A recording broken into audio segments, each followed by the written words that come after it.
लेकिन अनुज, Nifty bank एक तरफ, दूसरी तरफ आप देखिए निफ्टी आईटी, और निफ्टी आईटी इनफैक्ट कल का सबसे रिग्रेसिव ट्रेड था। सबसे ज्यादा अंडर परफॉर्मेंस यहीं पर बनती दिखाई दी। और अगला हफ्ता इंपॉर्टेंट है, 11 तारीख को दोनों कंपनी टीसीएस इन्फी के नंबर्स आएंगे, उसके बाद एचसीएल टेक विप्रो अपने नतीजे पेश कर देगा। यहाँ पर ट्रेड किस तरफ लेना?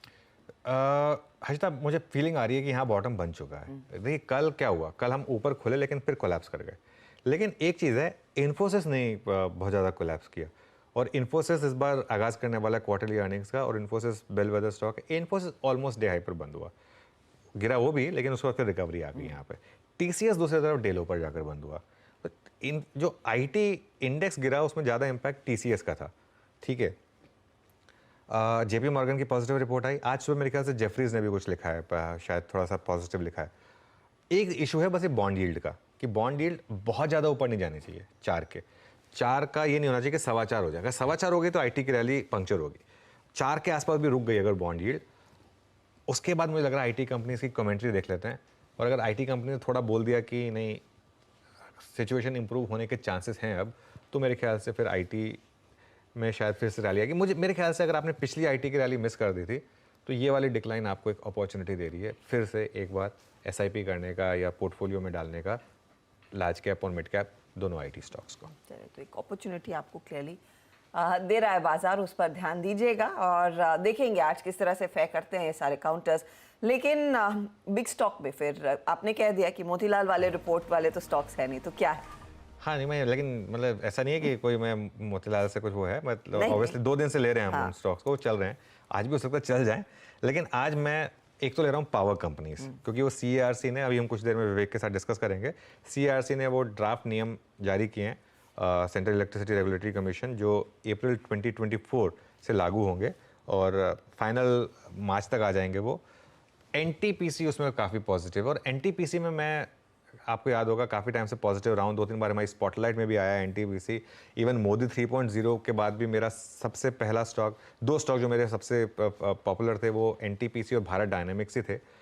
तो अभी भी मैं कह रहा हूँ कि यहाँ पर काफ़ी पॉजिटिविटी है, और ये पॉजिटिव रहने वाला है इसके लिए। अच्छा देखिए क्या होता है, एनटीपीसी थर्मल में भी है, और एनटीपीसी के पास एक बहुत बड़ा रिन्यूएबल पोर्टफोलियो भी है।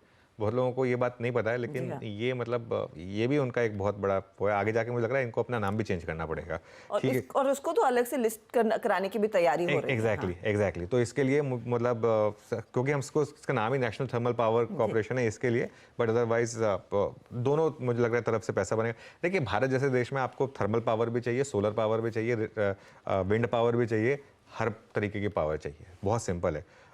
तो यहाँ पर इंसेंटिव भी बढ़ने वाला है, तो इसके लिए ये पॉजिटिव रहने वाला। और ये स्पेस अच्छी है, PS2 है, पावर है, यहाँ आप गलत नहीं जाएंगे, यहाँ आप मतलब ये लॉस नहीं करके देगा आपको, ये मेरा मानना है।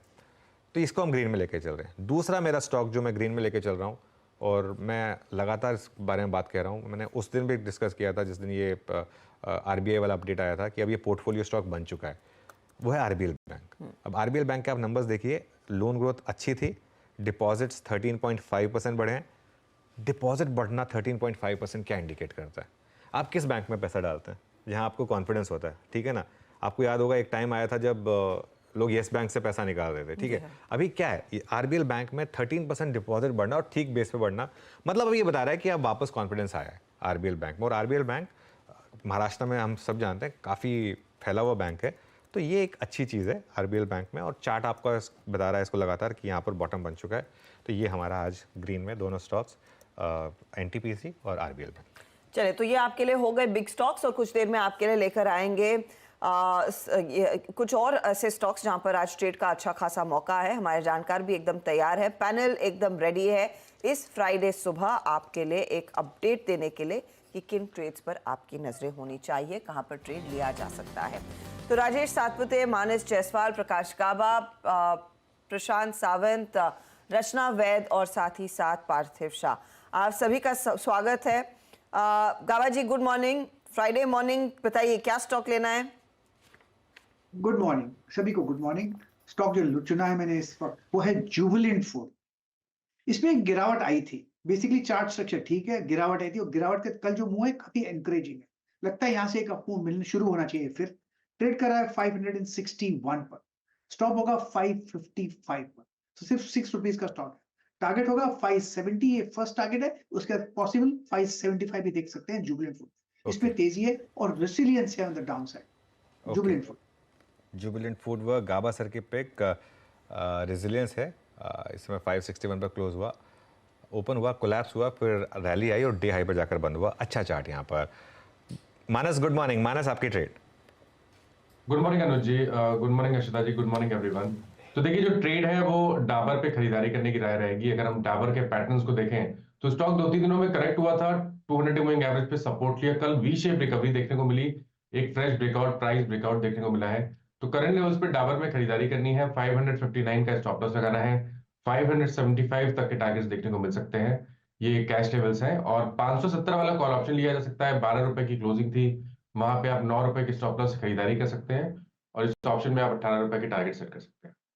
570 का कॉल लेकर चले, 575 आपके लिए टारगेट का काम करेगा अगर आप फ्यूचर्स में वो ट्रेड ले रहे हैं।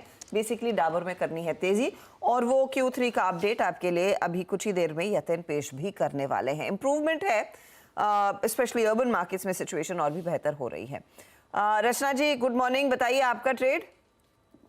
जी गुड मॉर्निंग। और मेरी तरफ से जो ट्रेड रहेगा that will be in REC के फ्यूचर्स, उसको हम लॉन्ग करेंगे।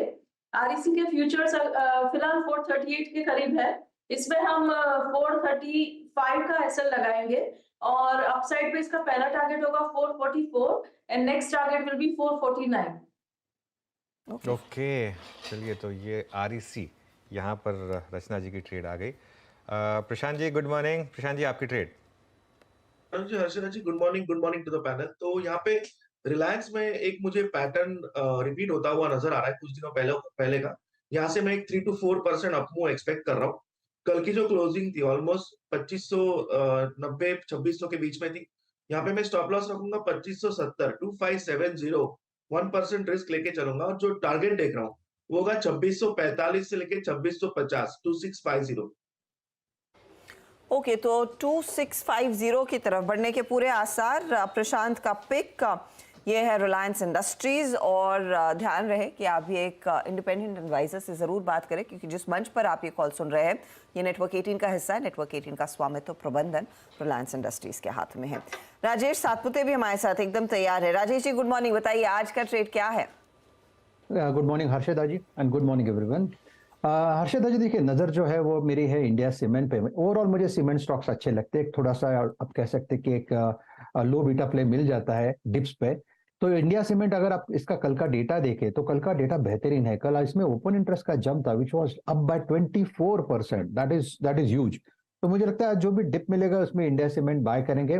मुझे लगता है कि इसका जो टारगेट अनफोल्ड हुआ है कल के ब्रेकआउट के बाद, प्राइस एंड वॉल्यूम ब्रेकआउट के बाद, वो रहेगा 295। इनिशियली वो निकले तो मुझे लगता है 310 तक की जगह बनेगी। सो 295 एंड 310, ये दो टारगेट इंडिया सीमेंट में आ रहे हैं।